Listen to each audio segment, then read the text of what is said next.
My wife is trying to kill me. My fingers and toes are going numb. Standing out here in the snow in nothing but my boxers and bare feet.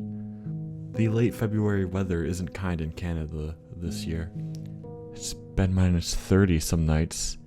Other nights have been even colder. Tonight is one of those. I guess I should explain before my fingers freeze and I'm incapable of typing anymore. My hands are already shaking badly, making it difficult to press keys. More snow is falling by the minute, and soon I'll be buried in it. But at least I can try to get this down. I can leave it here and hope that it gets to the right people. Oh no, I forgot the phone in the car, my wife said to me from the kitchen. Can you run out and grab it for me? You can do your weird thermal thing. It's not weird, it's science, I yelled back. I had heard about this place where you get paid a lot of money to go in super cold conditions for a few minutes, and it's apparently supposed to be very good for you. At least according to this place called the Thermal Experience that I found online. But of course, you can only stay out in those temperatures for a couple of minutes before risking frostbite. They have experts monitoring your core temperature with special sensors to make sure you're not getting too cold. I knew all that, but I still did my own homebrew version of it, simply running outside in my boxers and nothing else. I stay outside for a couple minutes or so and then come back in. It's not so bad when it's only for a minute. If you ever use a hot tub outdoors in the winter, you might have tried something similar, especially if you're a drunk teenager like I was, where you roll around in the snow and then jump back in the hot tub. Feels kind of good, right? It's safe as long as you know you can get back somewhere warm right afterwards. Your body doesn't have long enough to cool down to frostbite temperatures if you're quick about it. If I'm not back in a couple minutes, bring a chisel, I said, getting up and grabbing the keys from their place near the front door, because I might have turned into an ice cube. When I went outside, the cold air stunned me immediately. It was much lower temperature outside than it was any other night I had tried this. But still, it was only for a minute. You'll be fine, I reassured myself. My feet crunched across the cold snow of the front porch, the ice crystals at the top cutting into my skin with their jagged edges. I felt like I was breaking the surface of thin glass with each step, the sharp broken pieces cutting into me. I thought about turning back, but the car was so close. Continuing to walk forwards with each step was painful, and I looked down to see my lower legs. They're bleeding from the ice.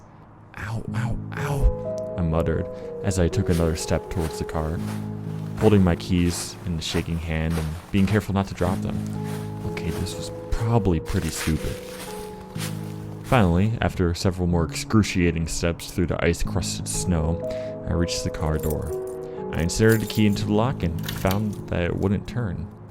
I tried again and again, but it wouldn't budge. The car was an older model without a keyless entry feature, so I had no other choice but to try the passenger side, thinking the lock was frozen on the driver's side door. By the time I got around to the other side, my teeth were chattering and my hands could barely grip the key. I had dropped it several times and I was getting more and more worried about frostbite. Getting inside the car was no longer about getting my wife's purse. It was about getting to the horn so I could honk to let her know to come outside and rescue me. I never should have gone without the proper winter gear, I realized. It was dangerous and stupid, especially when it was this cold outside. But my wife hasn't tried to stop me. She let me go with nothing but my phone for light and the keys in my hand, dressed only in my underpants. Hell, she'd even encourage it. Surely she'd be out to check on me any second. As I tried to key in the lock on the passenger side, I began to call for help.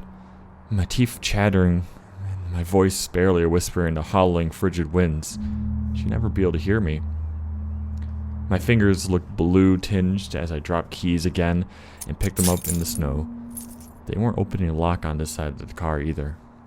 At this point, I was so cold I just needed to get inside before my fingers and toes began to turn black. So I raced through the ice-covered snow once again, this time not even feeling it as the sharp edges cut into my calves and my Achilles. I got to the front door and tried to open it, but it was locked. Why would she lock it? I wondered, twisting the doorknob feebly in my blue-fingered grip. I cried out with chapped lips for Sarah to open it, but no one came. I pounded on the door as hard as I could, but it was difficult. My joints were beginning to stiffen and freeze. I tried a house key in the lock, but found it wouldn't open. It was as if it was the wrong key, made for a different door entirely. No matter how much I rattled and shook the key in the lock, it just wouldn't turn. A note slid out from underneath the door, and I bent down to pick it up. She was right there, on the other side. Why wasn't she letting me in? I read the note, and it cleared things up in a hurry. I'm sorry. I just need time to myself. I couldn't stand to tell you, to see the look on your face. It would have been too difficult. This has just made it so much easier. All I had to do was get your keys altered so they didn't work anymore. I paid a guy at the hardware store $50 to do it for me and not ask questions. You did the rest of the work for me. Oh, and by the way, I know about you, my sister, Sarah. After reading the note, it became pretty obvious that this was no accident. I managed to break into the car and crawled through the window, raking my skin across the broken glass and bloodying myself pretty badly in the process. It's a little warmer here, but I'll never make it through the night. The cell signal is spotty around here, and tonight I'm getting none whatsoever, but somehow I'm still picking up Wi-Fi. She must have forgotten to turn off the modem, so at least I can get this out to someone, even if it's not the police. At least I can warn you, if no one else.